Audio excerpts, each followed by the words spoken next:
Bienvenue sur Africa 24 dans cette nouvelle édition du Non-Stop Info. Voici les titres de l'actualité.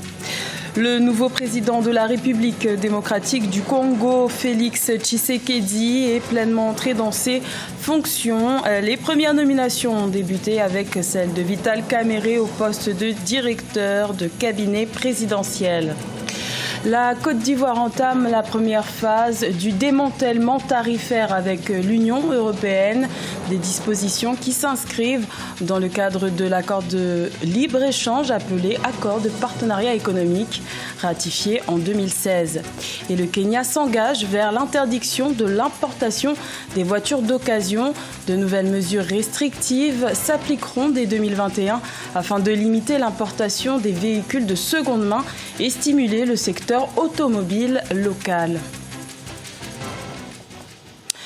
Le nouveau président congolais Félix Tshisekedi est pleinement entré dans ses fonctions et l'une de ses premières décisions a été de nommer au lendemain de son investiture son allié de la coalition Cash, Vital Kamerhe, au poste de directeur de cabinet.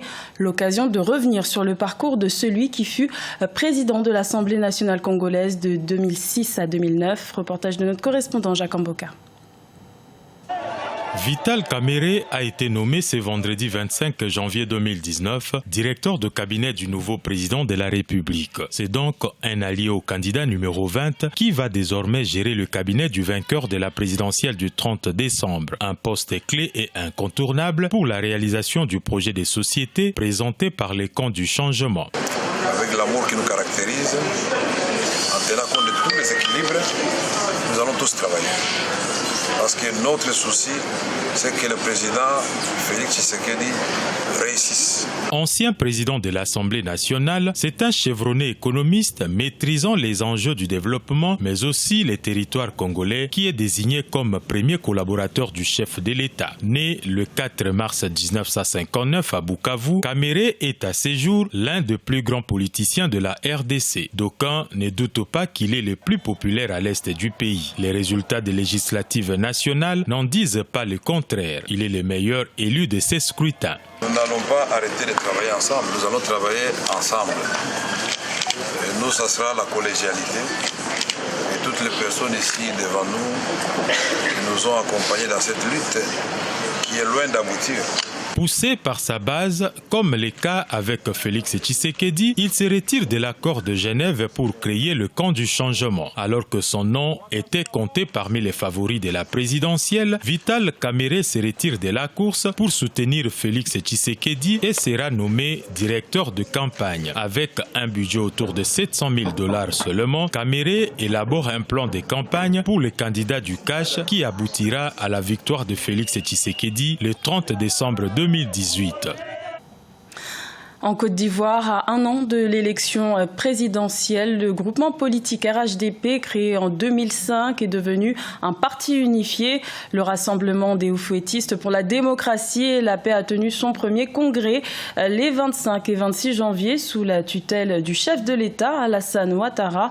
Retour sur cet événement dans ce reportage de notre correspondant Olivier Conan. Discours très attendu du président Alassane Ouattara au premier congrès ordinaire du RHDP, Rassemblement des Oufouettistes pour la démocratie et la paix.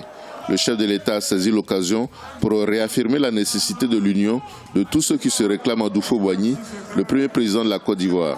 C'est la solution pour ne plus revivre les crises du passé. Le président Oufoué nous a montré le chemin par sa vision. C'est grâce à lui que la Côte d'Ivoire a été en paix. Et dès qu'il est parti, la Côte d'Ivoire est tombée dans les palabres.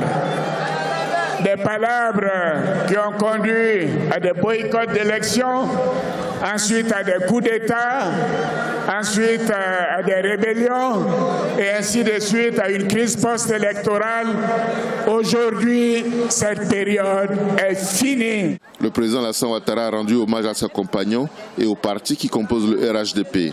Pour lui, si les oufouettistes sont unis, ils dirigeront la Côte d'Ivoire pendant des décennies. Et grâce à vous les militants, le RHDP gagnera en 2020. Est-ce que je peux vous faire confiance? Je peux vous faire confiance pour que le RHDP gagne, pas seulement en 2020, en 2025, en 2030, en 2035, voyez, je n'ai plus de voix. Jusqu'en 2050. Le président Alassane Ouattara a également prôné la réconciliation nationale. C'est parce qu'il a pardonné qu'il a amnistié Mme Simone Gbagbo. Quant à une éventuelle candidature à l'élection présidentielle de 2020, le président Alassane Ouattara a justement réitéré qu'il prendrait la décision en 2020. La première phase du démantèlement tarifaire entre la Côte d'Ivoire et l'Union européenne a débuté. Ces nouvelles dispositions s'inscrivent dans le cadre de l'accord de partenariat économique appelé APE, conclu en 2008 et ratifié en 2016. Plus de détails avec Cheikh Omar Bendaogo. Conclu en 2008, ratifié en août 2016 et entré en vigueur le 3 septembre 2018, l'accord de libre-échange réciproque ou encore APE, accord de partenariat économique entre la Côte d'Ivoire et l'Union européenne, entre dans sa première phase de démantèlement tarifaire. Cette phase porte sur 1115 lignes tarifaires du tarif extérieur commun de la CEDEAO appliqué en Côte d'Ivoire. Comme son nom l'indique, démantèlement, c'est de détruire les murailles ou les barrières tarifaires en deux zones. Il s'agit en cela de définir un certain nombre de produits qui vont faire l'objet d'exemption de droits de douane. Après, c'est une question qu'il faudra analyser parce que ces produits qui vont venir avec une franchise des droits de douane vont venir faire la concurrence à nos produits locaux.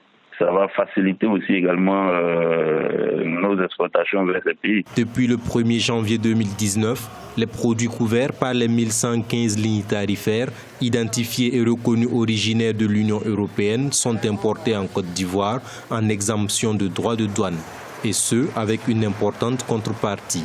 Suite aux négociations engagées entre les deux parties entre décembre 2016 et mars 2018, l'offre d'accès au marché ivoirien ainsi que le calendrier de démantèlement tarifaire ont été actualisés et adoptés.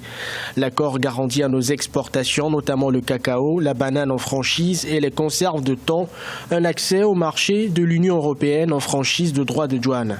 Il faut noter que l'accord prévoit un calendrier de libéralisation en 5 phases sur une période renégociée de 10 ans devant s'étendre de 2019 à 2029.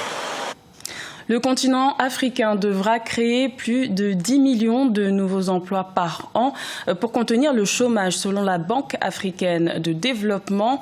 C'est la raison pour laquelle l'institution panafricaine s'est engagée à financer un nouveau programme d'aide. L'objectif étant de créer 25 millions d'emplois au cours des 10 prochaines années. Corinne Kamsefem.